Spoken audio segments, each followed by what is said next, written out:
Bonsoir, allez on est parti. Alors c'est deuxième partie de ma session sur l'astrophoto. En fait cette partie-là, c'est un petit peu ce que j'avais prévu de faire euh, pour Devox à l'époque. J'avais prévu de faire un talk sur l'astrophoto et je m'étais dit ça peut être intéressant de le voir du point de vue logiciel parce qu'il y a énormément de choses à dire. Donc, bah voilà, ce soir on y est. Je vais essayer de faire plus court que la dernière fois, parce que la dernière fois ça a duré presque 2 heures, 2 heures et demie, je sais plus exactement. Mais il y a quand même beaucoup de choses à dire, donc on va voir ce que ça donne. Et puis, bah voilà, on est parti. Alors, je vais reprendre quelques exemples d'abord de photos, parce que la dernière fois, en fait, euh, je sais plus qui m'avait fait la remarque, mais j'avais mis des photos, mais j'avais pas mis trop d'infos sur comment elles avaient été obtenues, tout ça. Alors pour mémoire, hein, la première partie que vous pourrez avoir sur YouTube, c'était plus sur la partie matérielle. Là, on va vraiment sur le logiciel.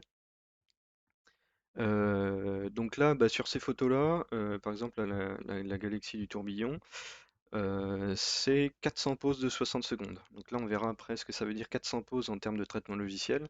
En gros, ça veut dire il a fallu à peu près 6-7 heures de pause pour obtenir cette photo. Euh, L'autre que je vous avais déjà montré la dernière fois, c'est la nébuleuse du cœur. Celle-ci, en fait, on voit qu'on est sur des pauses beaucoup plus courtes, une heure de 15 secondes. Mais au final, on a quand même presque 4 heures de pause, donc c'est assez important. Celle-ci, donc les dentelles du cygne, finalement, il n'y a pas beaucoup de pauses comparé à celles qu'on a vues avant, mais on obtient déjà pas mal de détails. Donc c'est une heure simplement de pause, mais des pauses de 60 secondes. Celle-ci, c'est une des dernières que j'ai faites. Donc si vous étiez dans le stream précédent, bah, vous ne l'avez pas vue. Donc c'est une nébuleuse qui s'appelle la nébuleuse du requin. Euh, Ce qu'elle a de particulier, j'aime beaucoup ces nébuleuses-là, c'est que ce sont ce qu'on appelle des nébuleuses sombres. Donc ce qu'on voit, les parties marron un petit peu, ce sont des nuages de poussière qui sont au premier plan en fait et qui vont bloquer le passage de la lumière. Donc je trouve ça super intéressant comme type de photo. Mais par contre, pour pouvoir obtenir cet effet et voir les traces, il faut faire des pauses relativement longues. Donc pour celle-ci, vous voyez que c'est plus de 7 heures de pause. Et en fait, j'ai même combiné deux types de pauses différentes. 200 pauses sans filtre et 120 pauses avec filtre. Ou l'inverse. Non, c'était l'inverse d'ailleurs. Euh, donc là, voilà, ça a permis d'obtenir ça. Il aurait même fallu un petit peu plus de temps pour vraiment bien faire ressortir le fond par rapport au premier plan. Et puis ça, c'est une des dernières que j'ai faites, donc la galaxie du triangle. 40 pauses de 300 secondes, donc 5 minutes individuelles chacune. Et ça dure à peu près voilà, 3h20 euh, pour obtenir ça. Encore une fois, j'aurais pu pousser, mais là, c'est juste la météo qui m'a un petit peu bloqué. Pour info, c'est la dernière photo que j'ai faite. Depuis, j'ai pas réussi à en faire d'autres faute à la météo et à la lune. Alors, aujourd'hui, on va parler du traitement d'une photo du point de vue logiciel. Qu'est-ce que ça veut dire en fait faire tout ça? On va avoir trois grandes phases, on va dire, dans le traitement logiciel. La première, c'est simplement l'acquisition de nos données brutes. La deuxième, c'est ce qu'on va appeler le pré-traitement. Et la troisième, c'est le traitement. Donc pour chacune, en fait, il y a des étapes bien particulières, des logiciels bien particuliers. Donc là, je vous donne, si vous vous rappelez sur la partie matérielle, en fait, euh, j'avais dit que j'avais un petit micro-ordinateur qui était directement sur mon télescope. Et donc ce micro-ordinateur, il est sous Windows, comme vous pouvez voir, et il y a un certain nombre de logiciels installés dessus. Je vais pas tous les nommer parce qu'il y en a beaucoup. Et donc je vais me concentrer aujourd'hui sur ceux qui vont servir à faire du ciel profond. Donc photo de galaxies, photo de nébuleuses, etc., etc. Donc la première chose évidemment que je fais remarquer, bah, c'est que là pour le coup, moi, pour l'acquisition, je fais du traitement, enfin je fais pas du traitement, je fais toute l'acquisition sous Windows. Et pourquoi Windows? C'est parce que les logiciels qui sont disponibles pour l'acquisition sont, à mon sens, meilleurs sous Windows que ce qu'on trouve ailleurs. Euh, et pour le coup, ils sont tous open source, tous gratuits, tous ceux que j'utilise en tout cas. Euh, et il va y avoir différentes couches. Donc la première, en fait, ça va être la couche logiciel pilotage, donc avec une plateforme qui s'appelle Ascom et qui, elle, est une énorme plateforme de développement pour tout un tas de logiciels de photos et en règle générale d'astronomie, qui sert à piloter les différents matériels, donc le télescope, les appareils photo, on va dire je sais pas si vous avez par exemple un dôme motorisé, bah, ça peut piloter ça, ce genre de choses. Donc la plateforme, en fait, elle sert à avoir une couche d'abstraction entre votre logiciel et votre matériel, et la plupart en fait des logiciels se basent sur cette plateforme-là. Derrière, c'est un logiciel que j'utilise depuis pas très longtemps, qui s'appelle Nina, donc je vais y revenir un petit peu plus tard, qui va me servir à faire la fameuse acquisition des images. J'utilise en parallèle, en même moment en fait, deux autres logiciels, un qui s'appelle Carte du ciel et qui va me permettre d'avoir, comme son nom l'indique, une carte du ciel visible et de pouvoir sélectionner mes cibles assez facilement. Et puis un dernier logiciel qui s'appelle PhD Guiding, qui lui sert à faire de l'autoguidage. Donc si vous vous souvenez ce que vous avez raconté la dernière fois dans la partie matérielle, c'est en gros ma petite lunette secondaire qui est sur l'ordinateur, sur le télescope, et qui va me servir à suivre les mouvements du ciel et à corriger les mouvements de la monture, de façon à pouvoir être vraiment fixe et faire des pauses plus longues. Donc je n'aurai pas le temps de discuter de tous ces logiciels-là. Donc on va commencer vraiment simple sur ce logiciel qui s'appelle Nina. C'est Nighttime Imaging Astronomy. Et ce logiciel, en fait, il sert à beaucoup de choses et il est assez extraordinaire. Il est vraiment très très bien fait et c'est probablement le meilleur logiciel aujourd'hui de capture qui existe sur le marché. Il existait des logiciels payants avant qui faisaient ça, mais j'en avais même trouvé aucun qui était aussi bien fait. Alors pourquoi il est aussi bien? On va le voir un petit peu après. Mais voilà, il va me servir à plusieurs choses. Il va me servir à gérer ma caméra, à faire les mouvements du télescope automatique. Il va me servir à faire le cadrage de mes photos. Après, il va me permettre de faire mes séquences de capture. Donc, quand on vous dit 200 poses de 5 secondes, eh ben, ça va être géré directement par le logiciel. Il va permettre de faire de la capture automatique de ce qu'on appelle les flats. Donc ça, je vais en parler un petit peu juste après, savoir ce que c'est. Mais il sait faire encore plein de choses. Donc, par exemple, il va gérer l'autofocus. Si vous avez le petit matériel qui va vous permettre de gérer automatiquement voilà, ce focus. Et puis, il est aussi capable de faire voilà, la gestion des dômes, la gestion des pare-buées, ce genre de choses. Donc, il gère à peu près tout ce que vous pouvez avoir à faire pendant la phase d'acquisition des images. Alors, à quoi il ressemble ce logiciel? Voilà, c'est en gros à ça. C'est c'est un petit peu, on va dire, brut de prime abord, mais en fait c'est relativement simple. Il y a des catégories qui sont sur la gauche, l'équipement, l'atlas, etc. Et puis après, on va pouvoir gérer sur chacun des onglets en fait nos équipements. Donc là, moi sur les équipements, je suis sur l'onglet équipement. Bah, par exemple, l'onglet caméra, bah, on peut voir la caméra à laquelle je suis connecté. Et puis va me permettre de mettre en route, par exemple, ben, le système de refroidissement de la caméra. Voilà, donc automatiquement, il va gérer. Donc là, c'est ce que j'avais fait quand j'ai fait la capture de cette photo. Il était en train de faire petit à petit augmenter la puissance du refroidissement de façon à atteindre ma température cible qui était là de 0 degré. Sachant que quand je fais les photos, j'essaie de descendre plutôt aux alentours de moins 15 degrés, mais il faut le faire par palier. Donc voilà, donc là il était petit à petit en train de descendre, puissance 23%. Et puis il va donner un certain nombre d'informations sur la caméra, donc sa résolution, etc. Mais en règle générale, voilà, il va y avoir tout un tas de choses qu'on peut piloter, donc la roue à filtre, le focuseur, l'autoguidage, etc., etc. Ça c'est la partie purement matérielle. Et puis derrière, en fait, ce qui va être intéressant, c'est par exemple de choisir une cible. Donc là, la dernière que je suis en train de faire, ça s'appelle NGC 1333. Eh bien, on peut la sélectionner. Il va chercher ça dans un catalogue et puis il va nous montrer une petite preview de ce à quoi ça ressemble. Ça va pas être super intéressant pour moi, mais par contre, ce qui est intéressant, c'est qu'en fonction de notre position géographique, il va nous donner la courbe qui correspond à l'observabilité de l'objet pendant la nuit. Donc là, vous avez trois zones. En gros, les zones qui sont de 12 à 20 heures, on va dire, c'est le jour. Là, c'est voilà, la même chose après le matin. Et puis vous avez ces petites zones intermédiaires, donc qui sont ici, là, le soleil est tombé, ça commence à baisser, mais il y a encore beaucoup de luminosité.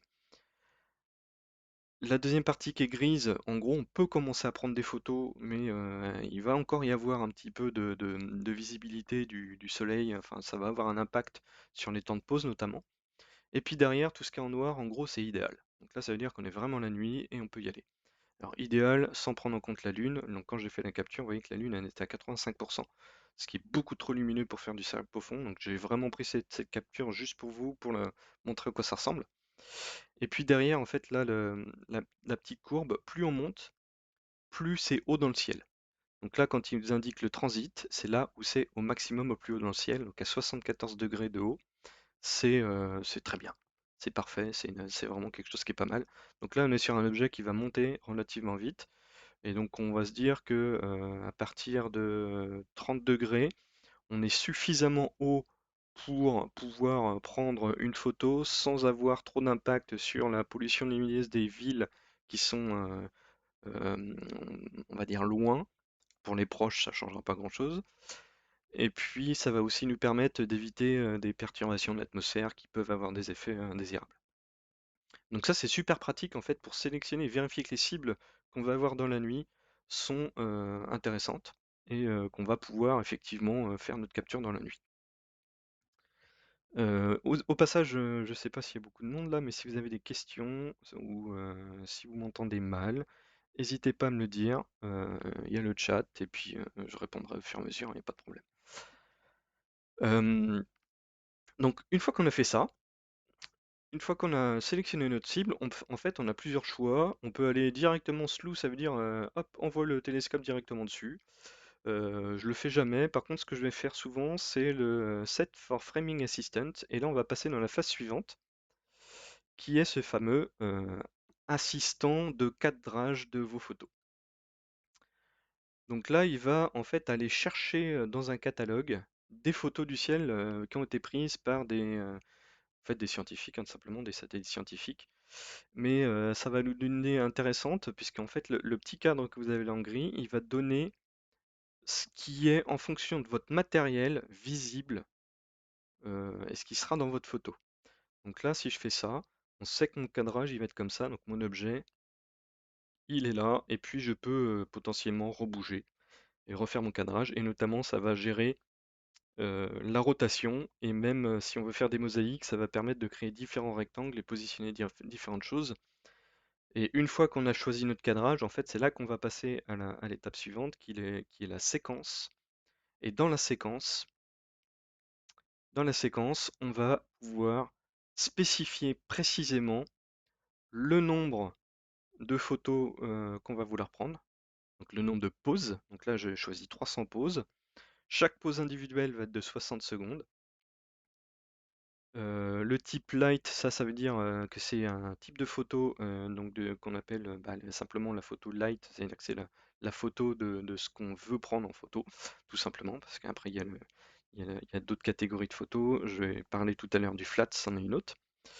Je vous parlerai pas du binning pour l'instant, ça n'a pas d'intérêt. Le dithering, je vais vous en parler un petit peu plus tard. Et en gros, il y a 15 je lui dis que toutes les 15 pauses, en fait, je vais faire du dithering. Remarque, je peux vous expliquer tout de suite ce que c'est plus simple. Le dithering, c'est un mécanisme qui permet de... toutes les 15 photos, en fait, il va légèrement bouger la cible, donc de quelques pixels. Et en fait, ça va permettre d'éviter d'avoir sur nos photos des effets de traces qui vont être liés directement à notre caméra et au fait il va y avoir des pixels chauds, par exemple. Donc ça, c'est voilà, des choses qui sont intéressantes que le logiciel va gérer directement. Mais en fait, le pilotage du dithering, il ne le fait pas directement. Il le fait en utilisant l'autre logiciel dont je vous ai parlé, qui s'appelle PhD Guiding. Donc en fait, il va piloter un autre logiciel. Une fois qu'on a fait tout ça, donc voilà, j'ai fait ma séquence. Je lui ai dit quelque chose d'intéressant ici. En fait, je lui ai dit à partir du moment où tu vas lancer ta séquence, tu vas centrer le télescope sur le target et puis tu vas commencer l'autoguidage. Derrière, choses que sont intéressantes pour ce logiciel-là, que je n'utilise pas trop, tout simplement parce que c'est pas ultra adapté avec mon matériel. Donc je vous ai expliqué que j'ai un télescope qui s'appelle, dont le type c'est un Schmidt-Cassegrain. Et la mise au point des Schmidt-Cassegrain, c'est un truc qui est assez particulier. Il y a des mouvements du miroir, une chose assez difficile. Donc même si j'ai un autofocus électrique, enfin j'ai pas un autofocus, j'ai un focuseur électrique, l'autofocus marche relativement mal. Mais là, je vous ai quand même donné une capture de ce que j'avais fait une fois. Et en fait, ça, c'est le processus automatique de focusing. Donc en fait, il prend des photos, petit à petit, il bouge un peu le focuseur, et puis il va calculer la taille des étoiles visibles sur la photo. Et puis en fonction de la taille, donc ce qu'on appelle le HFR, qui est visible ici dans les informations, en fonction de ce HFR, plus il est petit, plus c'est précis, et plus c'est net.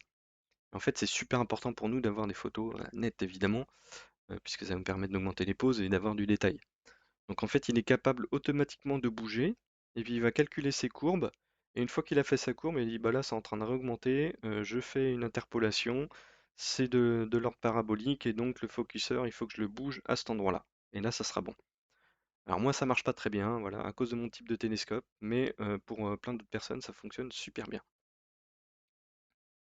Autre chose qu'il est capable de gérer, donc je vous avais parlé aussi que quand on va mettre notre monture et qu'on va la pointer, on doit la pointer vers le nord et vers l'étoile polaire. Ben, en fait, il va avoir un assistant qui va nous permettre de bien pointer cette étoile polaire. Donc il va nous dire, tu bouges ta monture un tout petit peu à gauche, tu bouges ta monture un tout petit peu vers le haut, etc., etc.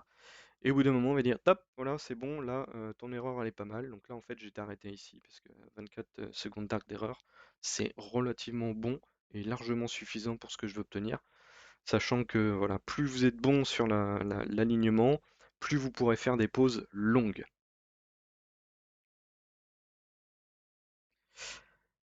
Après, bah c'est là, on a fait tout. Donc là, on imagine que j'ai lancé ma séquence. Donc là, il y a un moyen ici sur le logiciel de lancer la séquence.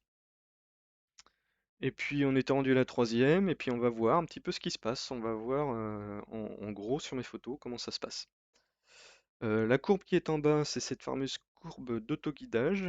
Et donc en fait, ça nous indique ici l'erreur de l'autoguidage en arc seconde. Donc quand on est inférieur à 0,5, c'est pas mal, c'est même excellent. Quand on est inférieur à 1, c'est pas mal du tout. Donc là, j'étais plutôt pas mal. Donc ça veut dire que l'alignement était pas mal, que l'autoguidage était bon. Donc là, on peut voir directement en fait les captures au fur et à mesure. Et donc on va pouvoir éventuellement faire des petits ajustements, revoir si le focus il est bien ou pas. Donc moi je fais beaucoup ça au début, je fais beaucoup de petites photos de test pour vérifier que mon focusing est bien, que j'ai pas d'étoiles déformées sur les bords. Parce qu'avec mon capteur qui est relativement grand, en fait, on peut avoir un problème d'alignement des optiques, tout simplement. Donc il va falloir les réaligner. Et bah voilà, les premières photos, ça va permettre de faire ça. Mais en gros, quand moi je fais de la photo, eh ben, c'est le logiciel qui est là, qui veut tout prendre en charge, qui va automatiquement aller positionner le télescope. Et puis, ce qui est intéressant, c'est qu'il a des fonctionnalités pour faire ça, qu'on appelle le plate solving. Donc en fait, quand je lance ma séquence et que je lui ai dit centrer, il se passe quelque chose d'assez miraculeux. C'est qu'il va aller prendre une photo du ciel, et puis là, il va se dire, bah tiens, c'est bizarre, hein, là, c'est pas exactement ce que tu étais censé viser. Et pour faire ça, en fait, il prend la photo, il va aller calculer la position dans le ciel par rapport à des catalogues de référence. Donc il faut qu'il trouve des étoiles de référence. Il va falloir qu'il les analyse et il va être capable de dire, bah tiens, en fait, t'es en train de pointer sur telle partie, donc repositionne le télescope automatiquement. Et tout ça va se faire de manière automatique. Donc en fait, toutes les étapes qu'on faisait il y a quelques années complètement manuelles, qui étaient de faire le pointage à la main avec son télescope d'une étoile, puis d'une deuxième, puis d'une troisième, quatrième, cinquième, ainsi de suite, à plein d'endroits différents dans le ciel, pour pouvoir calibrer et aligner correctement le télescope, bah maintenant c'est fait de manière automatique avec ça. Donc on gagne un temps fou, donc pour moi c'est juste génial. Ça permet vraiment de simplifier l'acquisition. Et ça, voilà, c'est encore une fois, c'est super récent que ça soit apparu dans ce logiciel-là. Ça existait déjà dans d'autres logiciels, mais qui fonctionne aussi bien, je l'avais encore jamais vu en fait. Et c'est vraiment, vraiment super. Et bah, une fois que j'ai commencé ça, une fois que j'ai commencé ma séquence, et ben en gros, j'ai plus que à me réveiller de temps en temps dans la nuit pour vérifier que tout se passe bien. Mais le logiciel gère entièrement de manière automatique l'acquisition. Alors ça va relativement loin, hein, puisqu'on peut même lui dire, par exemple, que si la température extérieure a bougé de plus de 2 degrés, ce qui suppose que vous ayez un capteur, eh ben, refait un autofocus automatique, puisqu'on va savoir en fait que la température a une influence relativement forte en fait sur les photos.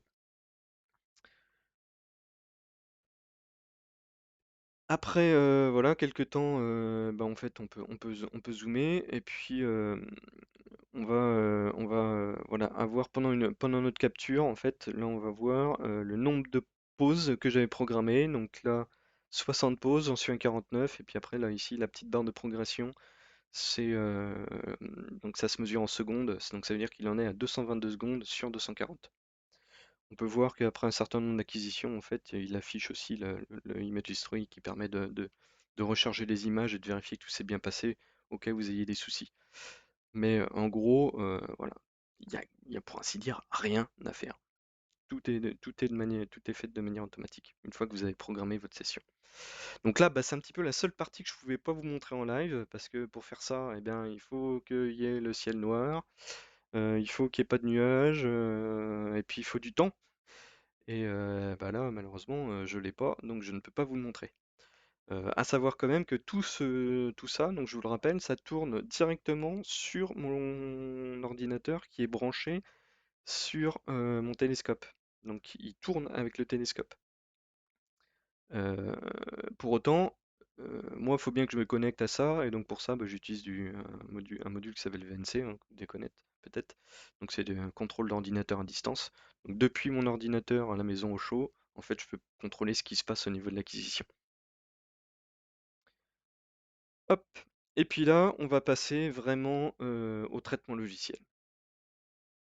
Donc là, il y a plusieurs logiciels disponibles pour le pré-traitement. Celui que moi j'utilise le plus, je l'utilise pas tout le temps, mais celui que j'utilise le plus s'appelle AstroPixel Processor. C'est un logiciel qui est payant. J'utilise plein de logiciels. Celui-là est payant et l'autre que je vous montrerai, il est aussi payant. Euh, faut pas avoir peur de commencer sur autre chose. Il existe encore des logiciels gratuits. Donc il y en a un qui s'appelle Cyril, qui est open source, qui fonctionne bien. En règle générale, à chaque fois que j'ai essayé, j'ai trouvé que les résultats étaient bien moins bons que ce que je pouvais obtenir avec ces logiciels payants. Et ben, quand on investit dans le matériel, quand on investit dans nos photos, c'est un peu dommage de ne pas pouvoir en tirer le maximum, quoi. Donc voilà, j'utilise ces logiciels-là. Donc quand on va parler de pré-traitement, en fait, on va parler de toutes ces données brutes. Les données brutes, quand on fait une capture d'une photo, on va l'enregistrer dans un format qui s'appelle le .fit en l'occurrence. Il existe d'autres formats, mais c'est celui-ci qui est le plus utilisé. Et c'est un format non compressé brut. On fait de 10 à plus de 500 poses pour une seule photo. Les temps de pause et le nombre de poses, en fait, on peut les déterminer, et là aussi Nina aide à faire ça, on peut les déterminer par rapport à plusieurs facteurs. Ça va être, par exemple, votre rapport focal. Ça va être le fond de ciel, savoir s'il est plus ou moins lumineux, si vous avez plus ou moins de pollution lumineuse. Et donc, en fonction de tout ça, on va être obligé de prendre des pauses plutôt courtes ou des pauses plutôt longues. Plus on fait des pauses longues, plus on acquiert de données, mais plus on prend de risque d'avoir des pixels qui vont être saturés, d'avoir des traces de satellites, etc., etc. Donc il va se passer beaucoup de choses en fonction du temps de pause. Salut Kanoa. Alors, le but en fait quand on fait ce nombre de pauses, c'est quoi finalement? Et là, ceux qui ont fait du traitement du signal, eh bien, vous allez être dans votre monde. En fait, on essaye d'augmenter le rapport signal-tiers-bruit. Pour ceux qui ne font pas de signal et pour qui, cette phrase ne veut absolument rien dire, c'est relativement simple. C'est-à-dire, si je prends, une seule photo, même chez vous, on imagine, vous prenez une photo, d'un paysage, où il y a pas de vent, il se passe rien, c'est fixe, on imagine ça. Vous faites ça de nuit. Si vous prenez une seule photo, vous verrez rien dessus, quasiment rien. Par contre, vous allez voir des grains qui vont être liés au bruit de votre appareil photo, ainsi de suite. Mais en fait, si vous en prenez une, le résultat va pas être terrible, mais si on en prend deux, si on en prend trois, si on en prend quatre, on va pouvoir faire des calculs, on va pouvoir faire des moyennes. Et dire, bah tiens, le pixel qui était là, qui était rouge, en fait, bah, en moyenne, en fait, il a disparu, il n'est pas là. Et c'est pas des données. Donc en fait, en accumulant le nombre de poses, on va pouvoir augmenter cette qualité, et c'est ce qu'on appelle le rapport signal sur bruit. Donc est-ce que les photons que ma caméra elle a dit avoir captés, c'était des vrais photons ou est-ce que c'était du bruit? Donc quand on a autant de données, et c'est plusieurs gigas de données pour une photo, hein, eh ben, il faut bien un logiciel qui va être capable de les traiter pour, à partir de toutes ces photos, en sortir une seule qui va être celle qu'on va traiter plus tard. Donc le pré-traitement, il y a pas mal de phases. Et en fait, en termes de temps de processing, de photos, en temps de calcul, en temps de tout ça, c'est de loin, dans mon cas, ce qui prend le plus de temps. Donc, par exemple, sur les dernières photos que je vous ai montrées, là, quand j'ai fait des 300-400 poses, c'est pas rare que mon ordinateur en pré-traitement tourne, on va dire, 8 heures de suite, 12 heures de suite, avant d'avoir un résultat que je peux, moi, commencer à exploiter. Et quand je fais ça, en fait, j'ai aucune garantie du résultat. Je ne peux pas savoir à l'avance ce que ça va me sortir. Donc voilà, c'est un petit peu, il faudrait des machines surpuissantes pour réussir à faire ça de manière plus efficace. Alors, je suis pas contre les AMD Threadripper, tout ça, mais c'est encore un peu cher pour moi. Et puis en termes de consommation énergétique, là, c'est pas trop la mode, on va dire. Donc voilà, on va faire pas mal d'étapes et toutes ces étapes, bah, il y en a qui sont pas forcément naturelles quand on vient pas du monde de l'astrophoto.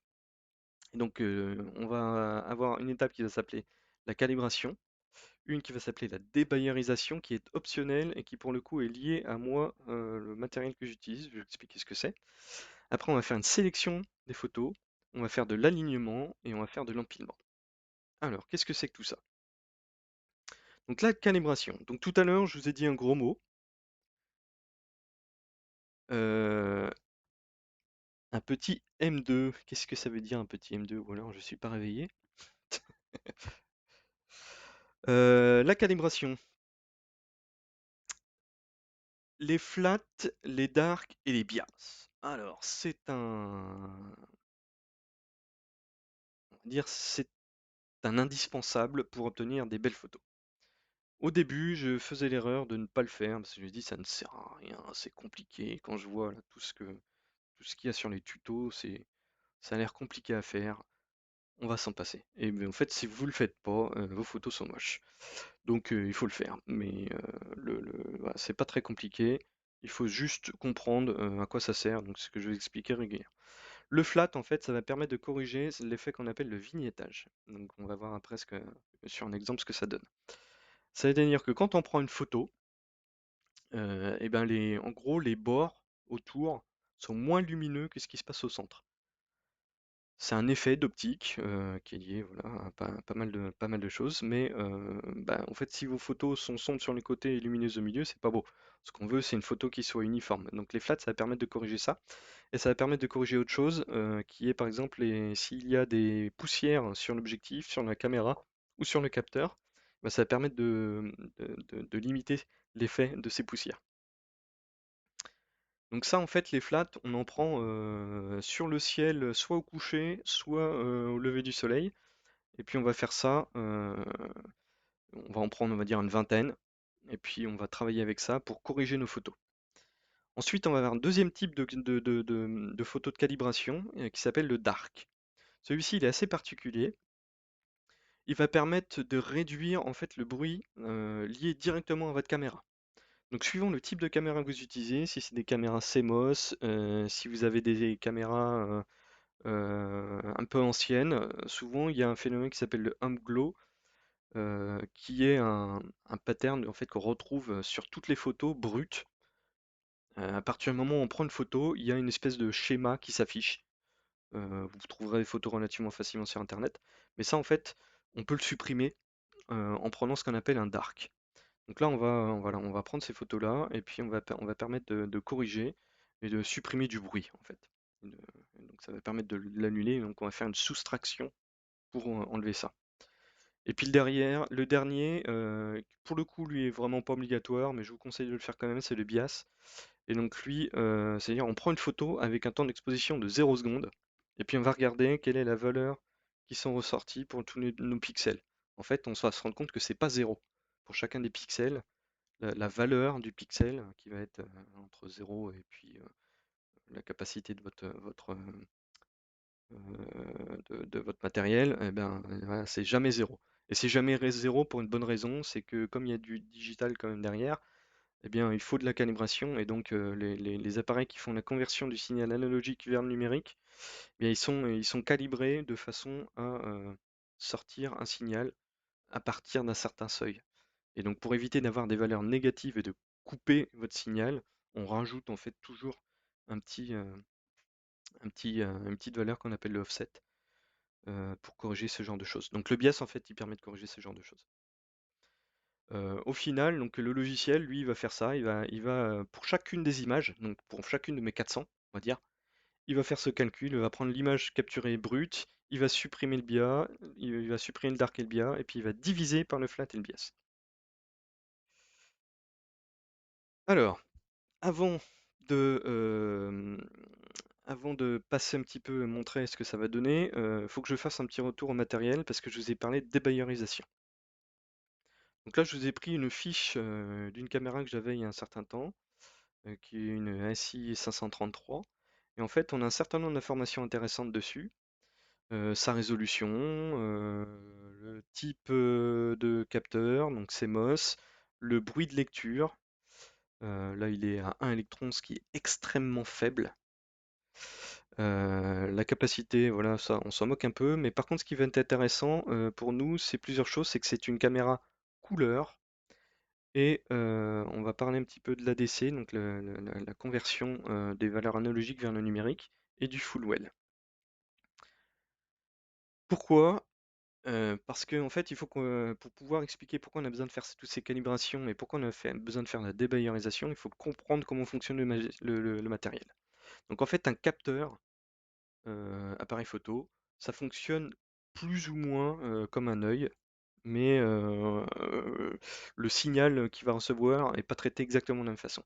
Donc un capteur de type CMOS, tel que ceux que j'utilise, c'est l'image, c'est un puits ou un seau à électrons. Donc vous imaginez un seau que vous mettez dans votre jardin, si vous avez un jardin, il pleut, mais la pluie c'est des électrons et tu as des électrons qui tombent dans le seau. Ce qu'on appelle le full well, donc on voit les tuyaux, c'est la capacité du puits, c'est ici, c'est le nombre d'électrons que peut contenir votre seau. Donc votre jardin, il pleut, le seau, imagine, voilà, il pleut beaucoup, il y a des orages, au bout d'un moment, ça va déborder. Bah, tout ce qui déborde, c'est perdu. Donc quand on fait notre calcul de temps de pause, il faut qu'on prenne en compte ce full well. Il faut qu'on sache combien votre caméra sur chaque pixel elle est capable de prendre d'électrons. Ensuite, en fait, on n'a pas des électrons directement. On a des choses qui viennent du ciel qui sont des photons. Et donc, une caméra, c'est jamais qu'un appareil dont le but c'est de convertir un photon en électrons. Et ça, c'est ce qu'on appelle l'efficacité quantique. Donc c'est le QE qui est là. Donc là, quand j'ai un QE de 80%, ça veut dire que cette caméra est capable de convertir 80% des photons qu'elle récupère en électrons. C'est énorme. Alors après, il y a même maintenant, les caméras sont capables d'arriver à plus de 90%. Il y a ne serait-ce que 5 ans, si on avait 30%, on était content. Là, c'est vraiment une efficacité quantique extraordinaire sur ces nouveaux capteurs. Et ça permet en fait de réduire le temps de pause forcément, parce que c'est-à-dire qu'on a besoin d'attendre moins longtemps, on va avoir moins de photons pour obtenir un signal. Un signal, c'est un électron qui va arriver puf, dans le puits. Et donc on a nos 50 000 électrons, et ça, une fois qu'on a fini de prendre notre photo, il se passe un processus matériel qui va convertir pour chaque pixel cette valeur de 50 000 électrons, donc et qui va être mesurée de manière analogique. Et donc là, il va convertir ça sous forme d'une valeur numérique qui va être soit sur 8 bits, soit sur 12 bits, sur 14 bits ou au mieux même 16 bits. Donc ça veut dire que, en gros, même si vous avez, on imagine un cas extrême, vous avez un capteur qui est capable de capter entre 0 et 50 000 électrons, ben, s'il fait une conversion sur 8 bits, vous avez au final que 256 valeurs de sortie. C'est pas beaucoup. Donc en fait, ça veut dire que voilà, vous allez avoir moins de dynamique. Et quand on parle de HDR en photo, c'est exactement ça. Donc pour la question sur le spectre lumineux et bande de fréquence, j'y viens tout de suite, puisqu'il faut que je vous explique maintenant comment ça va marcher pour la couleur. Donc cette fameuse matrice de Bayer. Donc là, on est vraiment sur le fonctionnement d'un capteur et comment on va obtenir de la couleur. Pour l'astrophoto, il y a deux solutions. Soit on utilise un capteur monochrome, soit on utilise un capteur couleur. Le capteur monochrome, c'est tout ce que je viens de vous expliquer avant, c'est-à-dire que j'ai un photon, il arrive, il est converti. En fait, il va y avoir la sensibilité à différentes longueurs d'onde des photons, et notamment la vitre qui va se trouver devant le capteur va faire un filtrage et va donc capter des photons qui vont être dans une certaine longueur d'onde. Donc pour l'astrophoto, on va essayer quand même de garder de l'infrarouge, ce genre de choses. Mais voilà, on essaye en règle générale d'avoir des capteurs qui sont pas filtrés au maximum pour avoir le maximum de photons. Et donc ça, c'est la caméra monochrome. Et quand on a des caméras monochromes, en fait, ce qu'on fait, c'est qu'on place devant notre caméra des filtres. Donc un filtre rouge, puis on va prendre un certain nombre de photos, puis on va changer, on va mettre un filtre vert, on va prendre un certain nombre de photos, puis on va prendre le filtre bleu, on va prendre des photos. Soit on s'arrête là, soit on va un petit peu plus loin, et puis on va mettre un filtre neutre entre guillemets et pour avoir juste la lumière. Donc là, en règle générale, ce filtre-là, soit on n'en met pas du tout et on prend directement ce que sort le capteur, soit on va essayer de limiter justement en mettant des filtres infrarouges et ultraviolets, donc pour limiter et avoir juste la partie luminosité. Donc ça, c'est la partie, la façon compliquée. Moi, avec mon matériel, c'est compliqué de faire ça, mais c'est un gros avantage de faire de la photo comme ça avec des filtres séparés, c'est que on quadruple la résolution. En fait, on a la résolution intégrale de notre caméra. Moi, le type de caméra que j'utilise, c'est pas ça. Donc, je ne mets pas de filtre de couleur devant, puisqu'en fait, les filtres, c'est ce qu'on appelle la matrice de Bayer. Elle est placée directement devant chacun des capteurs. Donc, en fait, on a un capteur par pixel. Et ce qu'on voit sur le graphique là, c'est que devant chaque pixel, il y a un filtre qui va être soit vert, soit rouge, soit bleu. Et en fait, on voit que on utilise 2 fois plus de vert que de rouge et de bleu. Et ça, c'est simplement parce que l'œil humain est plus sensible au vert qu'aux autres couleurs. Donc en fait, ça rend des couleurs plus naturelles. Donc souvent, on me pose la question, quand tu prends une photo, est-ce que ce que je vois sur la photo, c'est des vraies couleurs? Ben, de toute façon, c'est toujours non, la réponse. Ah, après, voilà. Quand on fait de la photo comme ça avec une matrice de Bayer ou quand on fait de la photo avec filtre rouge, vert, bleu, on va obtenir une couleur qui va se rapprocher de la couleur que verraient naturellement vos yeux, parce qu'ils fonctionnent exactement de la même façon. Donc c'est ce que je mets sur le schéma de gauche là. Les yeux, en fait, il y a les bâtonnets, les cônes, qui vont être sensibles à différentes longueurs d'onde.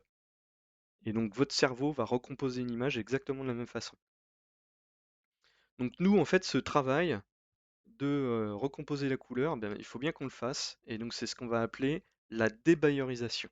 Dire À partir d'une photo qui a plein de pixels avec un certain nombre de valeurs, on sait que voilà, j'ai 4 pixels, dont un avait du vert, un avait du bleu, un autre avait du vert et un avait du rouge.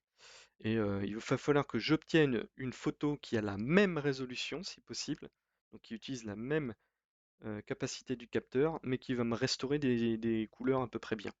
Et donc ça, en fait, eh ben, c'est un algorithme qu'on appelle la débayerisation, qui nous permet de faire ça. Ouais, après, je voulais passer sur une petite démo du logiciel que j'utilise pour faire tout ce pré-traitement. Mais en gros, voilà, si j'ai été relativement clair, cette débayerisation, elle est super importante parce que c'est elle qui va nous permettre d'obtenir des couleurs à peu près correctes. En fait, les différents algorithmes qui sont disponibles, celui qui est dans l'app est excellent. Il est vraiment très très bon et il permet d'obtenir des photos qui sont plus belles, tout simplement. Est-ce que les matrices de Bayer sont normalisées? Non.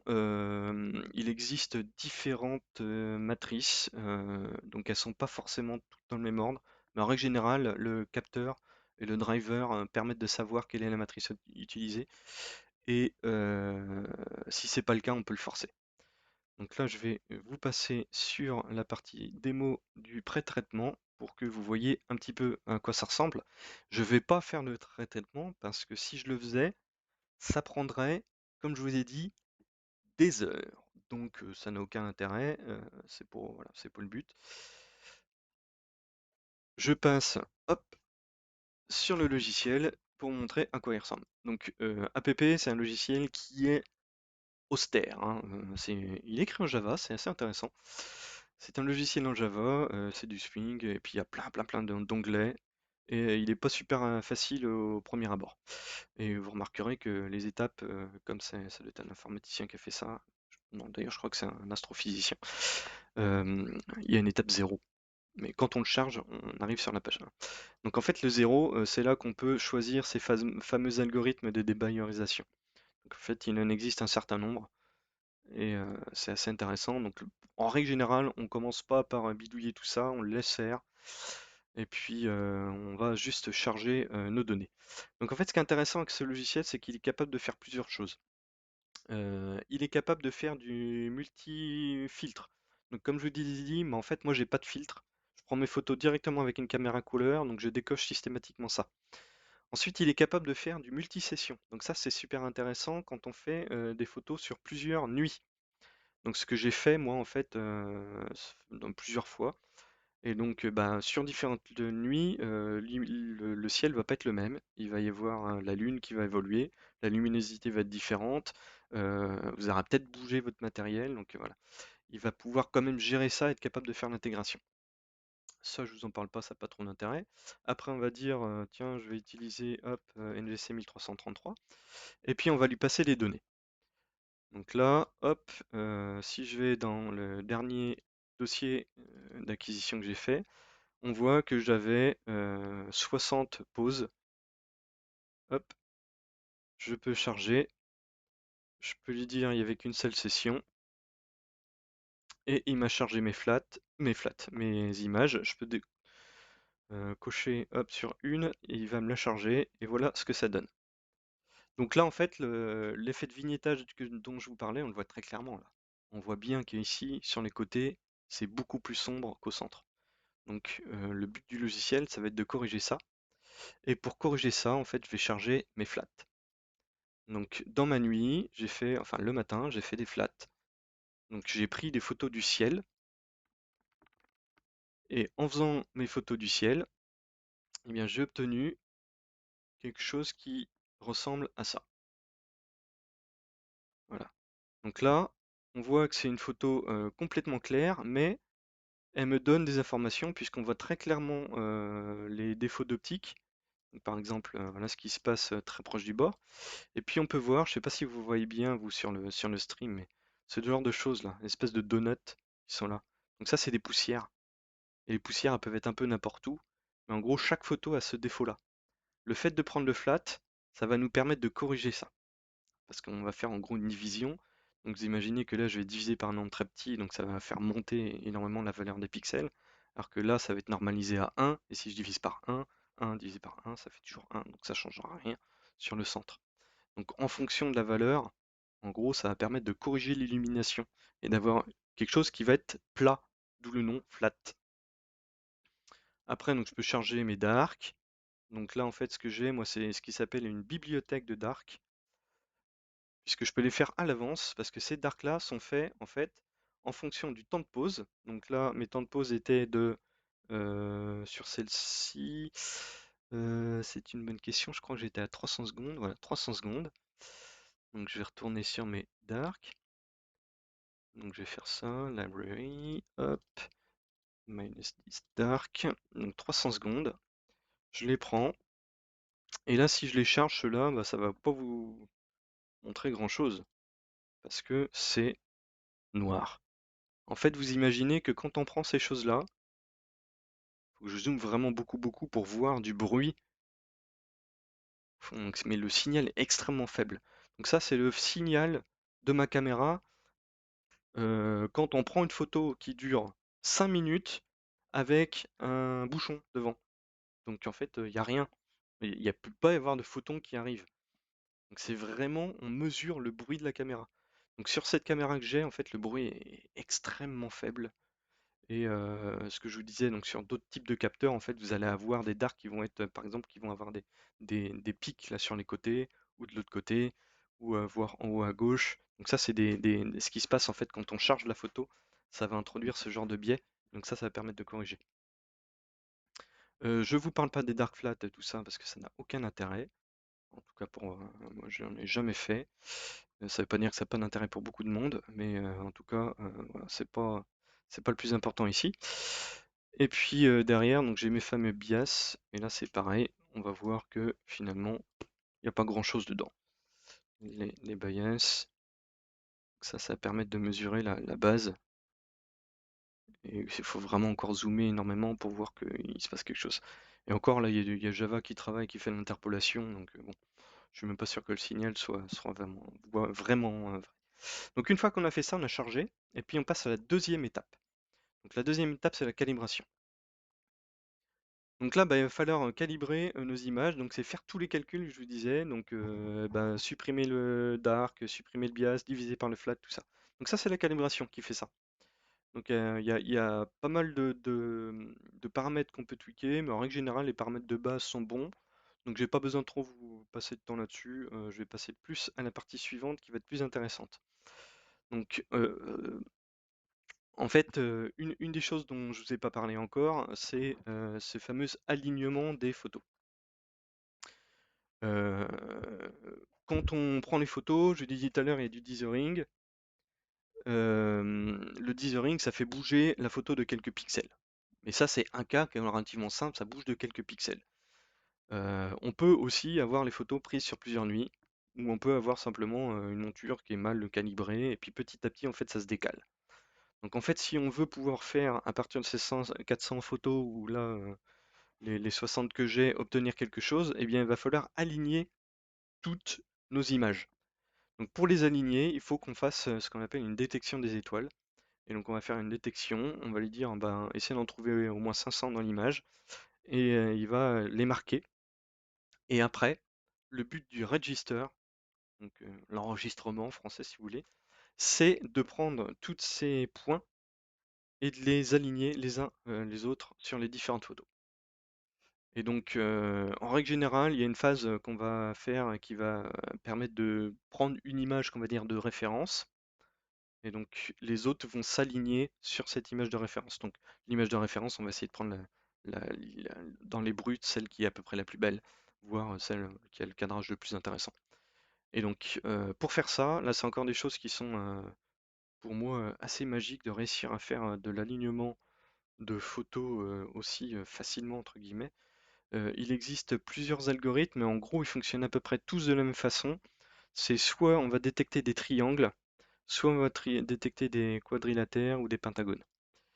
Derrière, il y a un certain nombre de paramètres qu'il faut rajouter. Donc, par exemple, si vos photos peuvent être inversées en X et Y, ce qui arrive bah, si on a retourné notre caméra sur 2 nuits ou si on a fait ce qu'on appelle un retournement méridien, il est possible que une fois qu'on a fait le retournement, bah, les photos sont inversées, simplement. Donc il faut quand même qu'ils puissent s'y retrouver. Donc on va mettre un certain nombre de choses, ça peut faire de la correction de distorsion, donc ça c'est certaines optiques, quand on fait du grand champ, vont être très déformées sur les côtés, et donc il va falloir corriger les images de façon à pouvoir faire l'alignement de manière correcte. Donc tout ça, c'est des algorithmes qui sont relativement corrects, relativement complexes, difficiles pour moi de vous expliquer comment ça marche en pratique, mais ça marche extrêmement bien. Ça nous permet d'aligner nos photos et donc on va hop, les mettre les unes sur les autres et d'obtenir à la fin notre photo entière. Donc ça, l'enregistrement, c'est vraiment juste l'étape qui va permettre de les aligner. Ensuite, on va avoir une étape qu'on va appeler la normalisation qui est facultative. C'est pour ça qu'il y a la petite case pour désactiver ça. La normalisation, moi je la garde en règle générale parce que j'obtiens des résultats qui sont meilleurs avec ça, mais il faut faire des essais. Euh, L'idée, c'est de dire que même pendant une nuit, en gros, il peut y avoir des écarts de luminosité, donc entre le début de la nuit et la fin de la nuit, ou parce que comme voilà, le ciel se déplace et que la caméra va bouger, eh ben, il va y avoir plus ou moins de pollution lumineuse en fonction de la position. Eh bien, on va pouvoir normaliser tout ça et essayer d'avoir des photos qui vont avoir un bruit de fond homogène entre elles, de façon à pouvoir optimiser après quand on va faire l'intégration de toutes ces images. Question, est-ce que ça se fait à la main les 500 étoiles? Non, non, non, non, non, non, non. Alors je reviens dessus. Euh, non, non, encore en haut. Non, non, c'est Detection, Star Detection, il fait tout seul. Donc voilà, si je fais pas ça, je peux pas faire d'alignement. Mais encore heureux, l'algorithme fonctionne tout seul. Il est capable de le faire. Alors des fois, ça marche pas bien. Voilà, si vos photos sont très bruitées, il peut se passer que il prend des pixels chauds pour étant des étoiles. Mais voilà, si vous faites les photos correctement, en général, ça se passe bien. Donc je reviens à ma normalisation, la normalisation est faite, et puis là on va arriver à l'étape vraiment la dernière, et qui est la plus coûteuse en temps et en espace, c'est la normalisation, n'importe quoi, l'intégration de nos images. Donc l'intégration, c'est celle qui va nous dire, vous prenez les 60 images et vous les empilez. Et donc elles sont alignées, maintenant on les empile, et puis on va avoir des algorithmes qui vont nous permettre de dire bah, quelle est la méthode que j'utilise. Donc soit la moyenne, soit la médiane, soit le maximum, soit automatique. Alors en général, il vaut mieux laisser automatique parce qu'en fonction du nombre de photos, c'est lui qui va choisir l'algorithme le plus adapté. C'est-à-dire que statistiquement, on sait que voilà, s'il y a suffisamment de photos, il vaut mieux utiliser la moyenne, alors que si on n'en a pas assez, la médiane aura un effet plus qualitatif. Encore une fois, c'est des choses que vous pouvez tester. On peut aussi lui dire de garder uniquement une proportion de nos images. Donc ça peut être intéressant si par exemple il y a eu des passages nuageux dans la nuit. Il va faire des évaluations automatiques de la qualité de chacune des images et donc être capable de sélectionner par exemple les 50 meilleures sur mes 60. Et donc éviter de rajouter du bruit là où on n'en voulait pas. Celui-ci, donc le Normal Localization, je vais plutôt parler de ça, le Local Normalization Correction, c'est quelque chose qui est particulièrement utile quand on fait des mosaïques, notamment, puisque ça va faire des corrections locales de luminosité dans les images. Donc on imagine qu'on a des images qui ont été faites sur plusieurs nuits, sur un espace très très grand, avec des gros écarts de luminosité entre elles. Mais en fait, on va essayer d'aligner ces images en termes de luminosité dans des zones où elles se recouvrent. Et donc il va falloir vraiment obtenir la même valeur entre elles. Donc ça permet de faire ça, puisque ce logiciel aussi est capable de gérer des mosaïques. Donc vous voyez, il y a vraiment beaucoup de choses et c'est très austère, mais à la fin, en gros, il me suffit de cliquer sur le Integrate là, et puis j'attends quelques heures, et j'obtiens à la fin une image que je vais vous montrer. À savoir que ce logiciel-là permet aussi de faire du traitement derrière. Je n'utilise pas ce logiciel pour faire le traitement, parce il reste relativement, entre guillemets, primitif en termes de traitement par rapport à ce que on peut avoir sur PixInsight. Ok, donc voilà, ça c'était la partie pré-traitement avec APP. Alors, je reviens sur mes slides.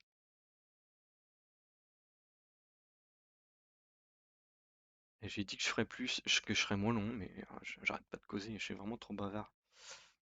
Vous me dites si je suis trop long.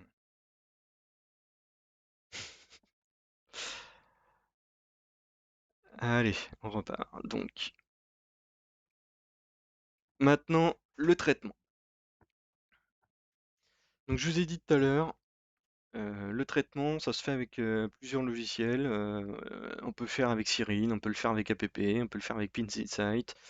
Dans tous les cas, l'objectif à la fin, c'est vraiment d'obtenir notre photo finale. Il y en a même qui font du Photoshop à la fin, hein. C'est pas un gros mot, hein. Moi, je l'ai jamais fait parce que j'ai pas Photoshop, mais on peut obtenir ça.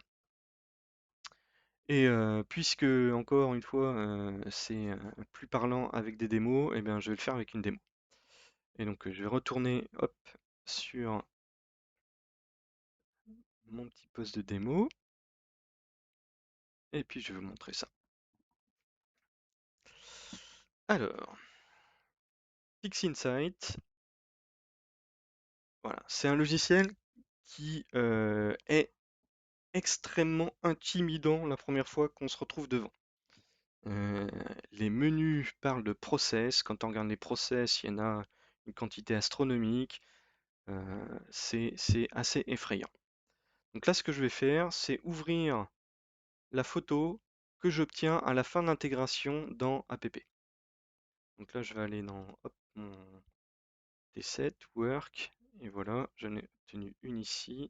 Alors là, je voulais pas utiliser celle-ci, moi, c'est pas grave. Donc là, voilà, quand on la charge, eh bien là, vous obtenez l'image que vous avez montrée à la fin de la dernière session. Donc sur la session sur matériel, je lui dis, bah voilà, à la fin, on obtient ça. Bon, bah, c'est pas super impressionnant. La raison pour laquelle c'est pas super impressionnant, c'est qu'en fait, ça, c'est une image qu'on appelle linéaire. C'est-à-dire que la valeur des pixels est linéaire. Donc si elle avait reçu un photon, eh bien on peut dire que dans l'image, un photon égale 1. Enfin, ou une valeur numérique de sortie égale 1. Et en fait, bah, votre œil fonctionne pas comme ça. Notre œil à nous, il fonctionne pas comme ça.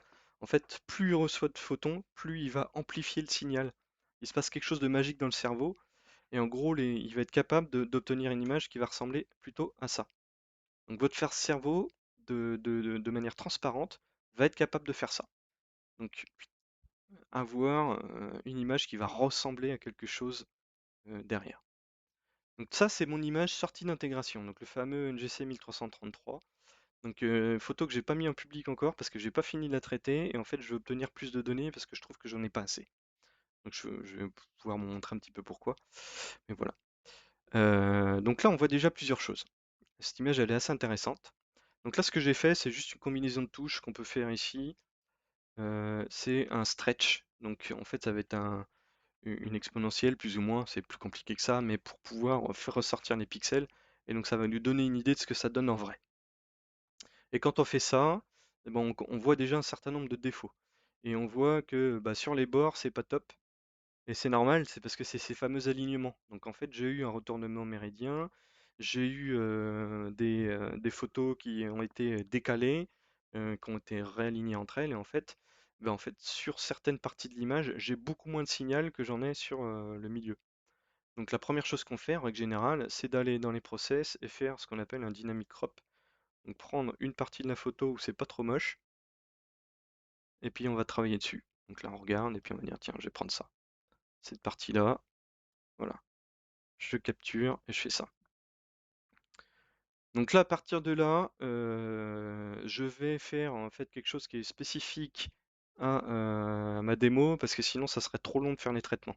Donc là vous avez une image, si vous voyez en bas, elle fait 9000 pixels par 6000 pixels en gros. C'est énorme. Donc tous les traitements, si je devais faire des traitements en live, surtout avec OBS qui tourne et tout, ça prendrait des plombes. Donc là je vais en fait réduire ma photo de façon à pouvoir vous montrer un petit peu comment on fait un traitement avec ce logiciel-là. Donc pour le faire, bah, j'ai encore autre chose. Là, j'ai un process qui est là. Ça s'appelle un process en fait. Des process, c'est des étapes qui va permettre de redimensionner mon image. Donc là, je vais aller dans géométrie et j'ai un truc qui s'appelle resample. Et puis donc là, je vais faire du 25%. Hop. Et puis je vais l'appliquer sur mon image. Voilà. Donc là, En fait, c'est la même image, sauf qu'elle fait plus que 2000 par 1500, donc ça va être plus simple pour nous. Mais quand je zoome, déjà, on voit déjà des choses, on voit qu'il y a du bruit un petit peu. On voit, euh, on voit qu'il y a des choses intéressantes. Donc là, j'ai un petit peu de rouge, j'ai un petit peu de bleu par là. Donc je pense que l'image, une fois que j'aurai acquis pas mal de données, devrait pas être trop mal. Mais c'est pour ça que je l'ai pas sorti, c'est parce que je voudrais vraiment faire d'autres sessions pour sortir quelque chose de bien. C'est pas grave pour notre démo ce soir. Donc là, je vais zoomer un petit peu et je vais vous montrer ces histoires de pixels. Donc là, il y a du bruit. On a beau avoir fait notre acquisition, il y a toujours un peu de bruit. Alors là, le bruit, il n'est pas énorme, hein, mais il y a quand même du bruit. On voit des choses qui sont liées à la bayerisation, donc on voit ces petits pixels. Et un des derniers miracles, puisque c'est le nom de la session qui est arrivé, dans le traitement logiciel de l'astrophoto, c'est l'intelligence artificielle. Et notamment, j'utilise un truc qui s'appelle Noise Exterminator et qui permet de réduire le bruit de nos images. Donc là, je vais diminuer ça parce que je veux pas que l'effet soit trop fort, pour pas trop lisser, pour pas trop tricher. Mais si je fais ça et que je le balance sur mon image, en fait, il va travailler et il va essayer de supprimer le bruit. Et il le fait vraiment avec une IA derrière qui a été entraînée sur des images astro. Et là, voilà, déjà quand on zoome, on sent que l'image elle est plus jolie. Elle est déjà plus nette et donc on a de quoi travailler. Hop, je peux revenir en arrière pour vous montrer la différence. Là, il y avait du grain. Là, quand je reviens, le grain a disparu, en gros. Donc ça, c'est déjà un premier traitement qui est relativement sympa et simple à faire. Et donc on le fait en règle générale assez tôt dans le traitement, parce que plus notre image va être propre, plus ça sera sympa. Après, j'ai beau avoir une image qui est relativement propre et sans trop de bruit, on fait en règle générale une extraction du fond, ce qu'on appelle. Donc il y a toujours la pollution lumineuse. Toujours, toujours, toujours. Donc là, la pollution lumineuse, bah, il va falloir essayer de l'éliminer et de supprimer le fond. Donc là, il n'y en a pas trop. Mais on voit que j'ai des écarts de couleur. On ne sait pas trop si c'est naturel ou pas. Sur les côtés, puis il y a peut-être un fond qui est pas terrible, terrible. Et donc on peut lui faire de la subtraction de fond. Et donc par exemple, là, si je la fais de manière totalement automatique, on va regarder ce qu'il va faire. Il me sort deux images. Une qui est avec le fond supprimé et une image où on voit la modélisation du fond, ce qu'il a supprimé. Donc là, c'est un peu louche. Je pense que ça ne correspond pas vraiment à la pollution lumineuse, mais on peut voir le résultat. Voilà. Donc là, c'est moche, clairement. Donc ça veut dire que mon image de base, elle n'était pas trop bruitée, mais à savoir qu'en règle générale, quand on a une image avec pas mal de pollution lumineuse, c'est une étape qui est complètement indispensable, donc de faire l'extraction de fond. Donc là, on peut la faire soit de manière automatique, en jouant sur différents paramètres, soit de manière manuelle avec un autre process, voilà, que je ne peux pas vous expliquer ici, sinon on passerait des heures. Mais en gros, on va commencer par faire une étape d'extraction. Ensuite, dans les étapes que moi j'utilise, ça va être souvent de faire une calibration de nos couleurs. Puisque, bah, on l'a bien vu, en fait, mon capteur couleur, j'ai cet algorithme de débayerisation, bah, les couleurs qu'on voit là, c'est pas les couleurs naturelles entre guillemets. Donc, il va falloir corriger ça et essayer d'avoir des couleurs qui correspondent à ce qu'on aurait si on le regardait avec l'œil humain. Donc pour ça, en fait, il y a un process qui est très sympa dans ce logiciel qui s'appelle le Photometric Color Calibration. Et celui-ci, en fait, il prend en entrée un certain nombre de paramètres, mais en gros, il va nous dire, il va les regarder dans un catalogue astronomique, un certain nombre d'étoiles, et il connaît leurs couleurs, il connaît leur raie d'émission, etc. Et donc, il va être capable de corriger la colorimétrie de notre image en fonction de ça. Donc là, pour lui faire travailler, je suis obligé d'aller lui chercher une image de référence que j'ai prise, non travaillée, pour aller récupérer les coordonnées à partir de l'image. Donc voilà, donc ça c'est les coordonnées de l'objet que j'avais travaillé. Et puis je vais être obligé de changer la valeur de mes pixels puisque j'ai fait une réduction donc de 25%, donc on va faire du x4. Donc chaque pixel représente, c'est comme si nos pixels faisaient en gros 15,04 euh, euh, microns. Voilà. Donc là, en gros, c'est les paramétrages qui vont lui permettre d'essayer de savoir où il se situe. Et puis il va faire donc, ce qu'on appelle le plate solving que vous avez vu dans Nina.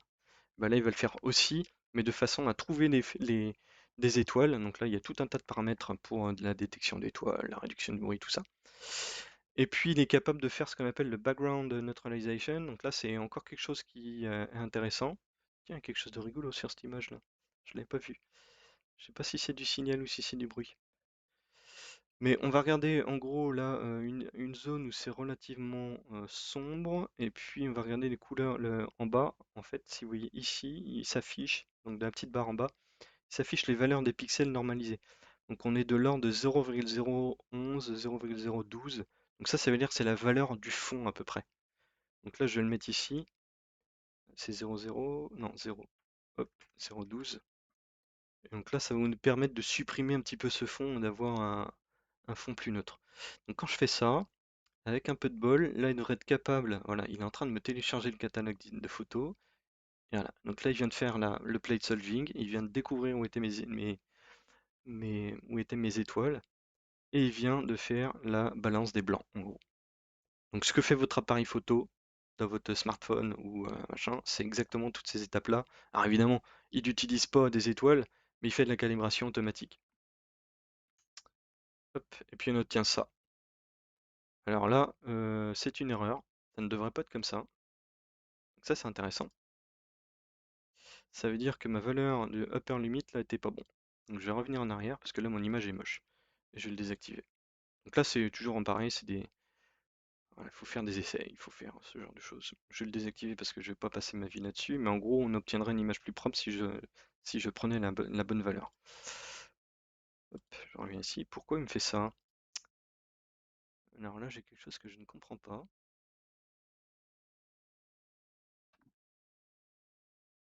Ah, mais c'est parce que je suis pas revenu en arrière. Si. Dynamic crop, resample. Voilà.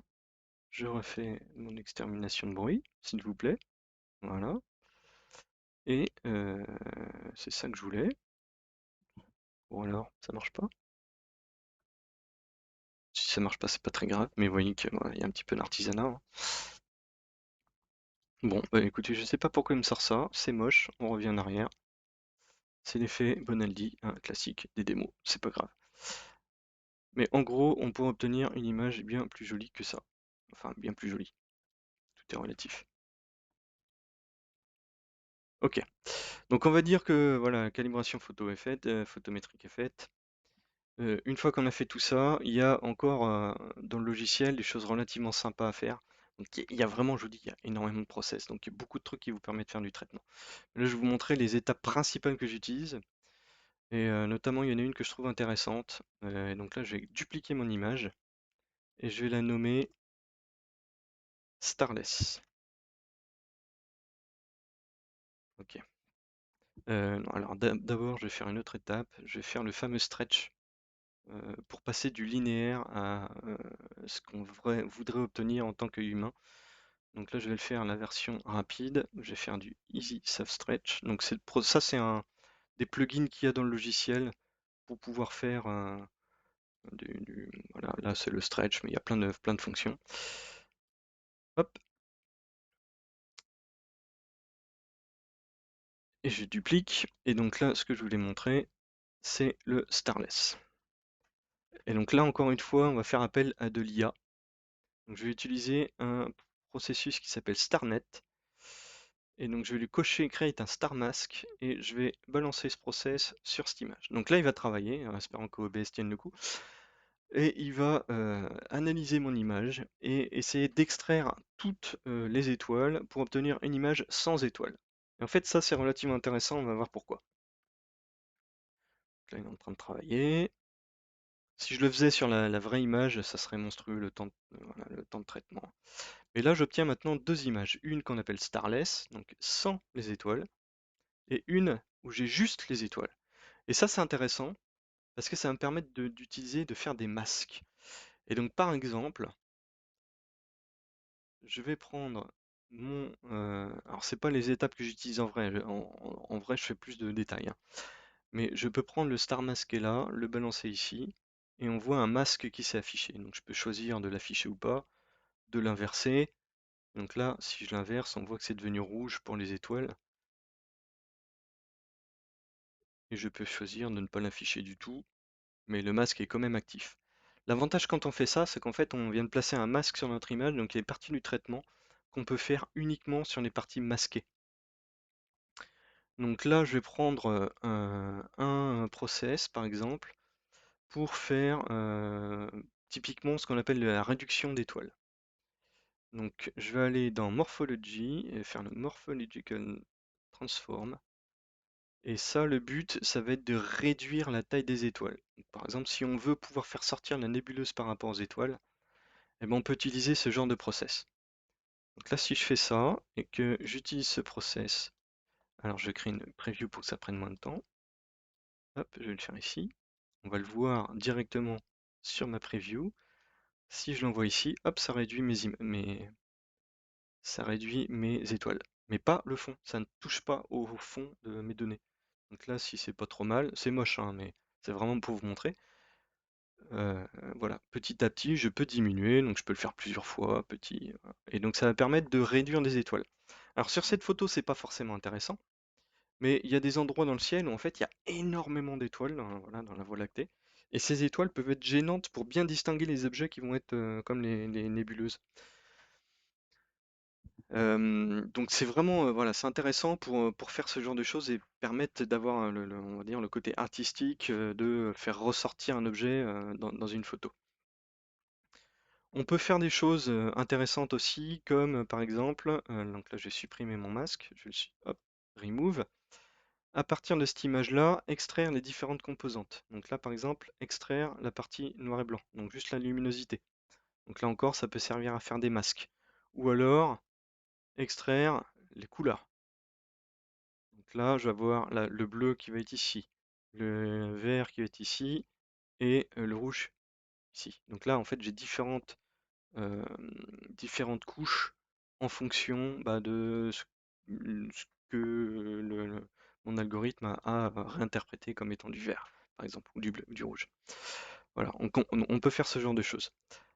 Euh, Là, je vais vous montrer, parce que je ne veux pas passer non plus ma vie dessus, mais hop, c'est une étape que je fais systématiquement à la fin.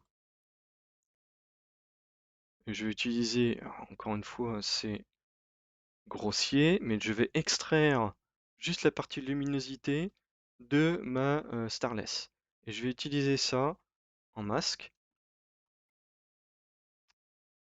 Et je vais faire un process qui s'appelle les Curves Transformation. Hop, et puis là, je vais utiliser quelque chose qui s'appelle le Preview. Et on va pouvoir jouer sur les courbes comme ça. Là, si je fais ça, on voit que je peux travailler, diminuer la luminosité, l'augmenter. Et donc, je peux jouer sur ça. Et là, comme j'ai mis un masque, en fait, ça joue essentiellement sur ma nébuleuse derrière. C'est pas ce que je veux travailler ici. Là, je vais pas faire ça. Je vais travailler sur la saturation des couleurs. Donc si je fais ça, que j'augmente ma saturation, vous devez voir que voilà, la couleur change. Donc là, c'est vraiment quand on parle d'aspect artistique, c'est ça. C'est-à-dire que on sait que notre photo, il y a des couleurs qui sont là, sont présentes. Mais comme on a des capteurs qui sont pas parfaits, que notre œil de toute façon fonctionne pas exactement de la même façon, on va avoir besoin d'interpréter les couleurs. Et donc on peut travailler, et on peut essayer de les faire ressortir un petit peu plus.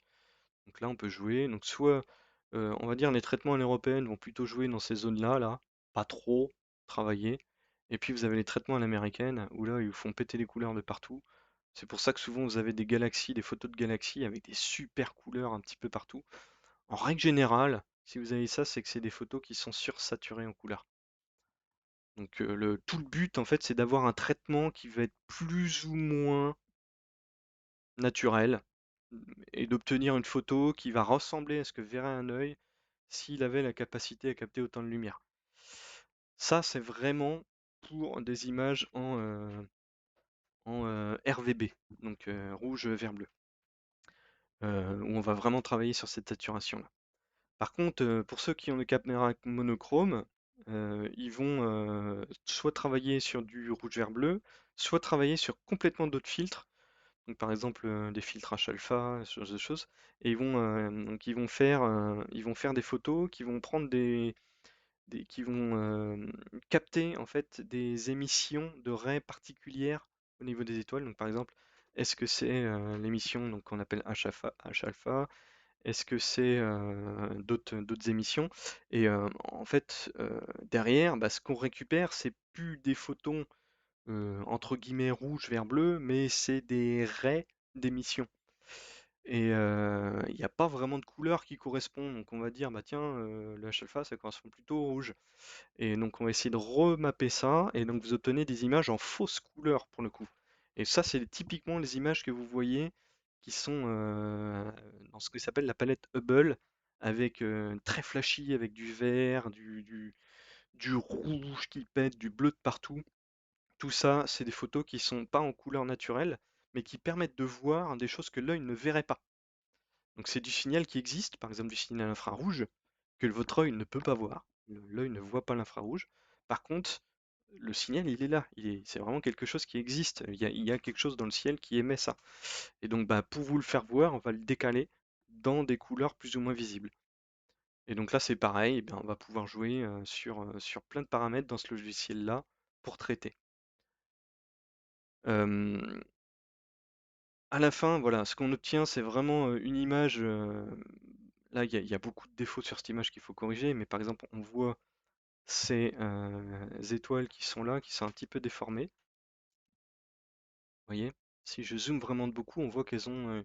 Celle-ci, elle pointe un petit peu vers le haut à droite. Alors, si je regarde, elles sont ici. Si je vais de l'autre côté, est-ce qu'elles se déforment du même côté? Ouais, elles ont tous tendance. Donc ça veut dire, donc ça c'est par expérience que je le sais. Cette petite déformation, c'est lié à mon appareil qui est devant mon miroir. Et donc j'ai deux câbles qui partent et qui passent devant. Et ces câbles entraînent une légère déformation des étoiles. Donc on peut corriger tout ça. Hop, je vais supprimer mon masque. Et voilà, je vais supprimer. On peut regarder d'autres effets qui sont intéressants. Donc par exemple, je peux faire le Advanced Sharpening. Et là, on va essayer d'obtenir des détails plus fins sur voilà, certaines zones. Donc là, par exemple, sur la nébuleuse, hop, on voit qu'ici, il y a une zone qui est intéressante. Donc ça, c'est après le sharpening. Avant, on voit que c'était un petit peu plus flou. Et là, on est capable de ressortir des détails. Vous voyez, c'est assez intéressant. Donc il y a plein de choses qu'on peut faire avec ce logiciel. Et bah, tout le but du jeu, c'est d'essayer de refaire sortir le signal, essayer de refaire sortir les informations qui sont là, mais sans tricher et sans tomber dans l'œuvre d'art, quoi. Parce que ça a beau être une démarche que je qualifie d'artistique, c'est comme voilà, c'est comme un photographe qui va prendre une photo un mannequin et puis qui va passer 90% de son temps dans Photoshop pour tout supprimer. Bon bah à quel point la photo est naturelle ou pas, c'est à vous de juger. Et ben en astrophoto, c'est exactement la même chose. On interprète, on a notre signal, on interprète, à la fin on obtient quelque chose, et c'est pour ça que vous avez plein de photos qui sont différentes, et c'est pour ça que ça me gêne absolument pas de faire plusieurs fois la même cible, parce que suivant les nuits, suivant les années, suivant l'expérience, on va être capable de sortir quelque chose de différent. Voilà, voilà. Je crois que c'était tout ce que je voulais vous montrer aujourd'hui. Je vérifie quand même, mais j'avais rien de prévu de plus, hein, c'est ça, ouais. Hop. Donc, bah, écoutez, si vous avez des petites questions, je suis bien évidemment à votre disposition. Donc, je reste sur le chat là pour voir. Hop, il est où mon chat? Il est là. Alors, les aigrettes. Ah, bonne question. Alors, les aigrettes. Donc, sur une photo, euh, les aigrettes, c'est typiquement donc, les pics qu'on voit autour des étoiles. Donc, sur les miennes, il n'y a pas d'aigrettes. Sur les miennes, il n'y a pas d'aigrettes parce que les aigrettes, c'est un effet de l'optique. Et donc, c'est lié à l'araignée qui est devant sur certains télescopes. Donc en fait, l'araignée, c'est le support du miroir secondaire. Donc si vous vous rappelez dans le live précédent, suivant les types de télescopes, eh ben, il va y avoir la position du miroir va être différente. Et sur les télescopes de type Newton, en fait, le miroir secondaire, il est au bout du tube et il est fixé par trois tirettes très très fines, donc ce qu'on appelle l'araignée. Et donc ces tirettes, c'est ça qui va provoquer la diffraction de la lumière, et donc sur les étoiles, on va voir ces aigrettes. Donc moi, en fait, il n'y a pas d'araignée sur mon télescope, puisque le miroir secondaire, il est fixé directement sur donc la lame de Schmitt. Donc il y a une espèce de vitre. Au milieu, il y a mon miroir secondaire, mais il est fixé dessus. Et donc il n'y a rien. Mais par contre, la petite déformation qu'on voyait sur mes étoiles, c'est un effet de diffraction lié au fait que j'ai pas ces lames-là qui font de la diffraction, mais j'ai le câble qui passe, qui lui provoque cet effet de diffraction. Euh, donc il y en a qui le trouvent relativement joli et très artistique. J'ai tendance à croire que oui, effectivement, les aigrettes, c'est assez joli à voir. Donc je suis en train d'essayer de réfléchir à comment passer les câbles, voire en rajouter pour que je puisse obtenir des aigrettes artificielles sur mon type de télescope. À voir si ça marchera ou pas, mais ça peut être intéressant. Voilà, voilà. J'ai d'autres questions pour l'instant. N'hésitez pas.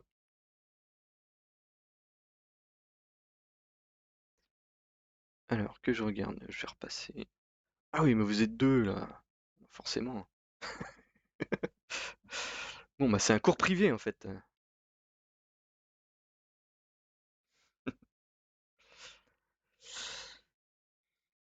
Ok. Bon, bah j'espère que c'était sympa quand même. De toute façon, je vais rediffuser ça. Je vais essayer d'uploader ça sur YouTube dès que je peux. Si vous avez des questions, même après, ou si vous avez des envies que je vous explique plus particulièrement un aspect du logiciel qu'un autre, faut pas hésiter, parce que là j'ai vraiment essayé de faire vite, montrer un petit peu les différents aspects, acquisition, traitement, pré-traitement. Il y a vraiment beaucoup de choses, et chaque logiciel mériterait quasiment 2 heures à lui tout seul pour les différents aspects. Enfin, Pixie Insight, c'est même pas, c'est beaucoup plus. Et, comment, ce que je voulais dire, oui, j'ai pas du tout traité l'aspect traitement planétaire, puisque là, les logiciels qu'on utilise sont complètement différents. Donc là, ça peut être, si ça vous intéresse, je pourrais faire aussi une session là-dessus. À voir. Alors, est-ce que les aigrettes peuvent se rattraper en post-traitement? Est-ce que tu veux dire les simuler en post-traitement ou autre chose?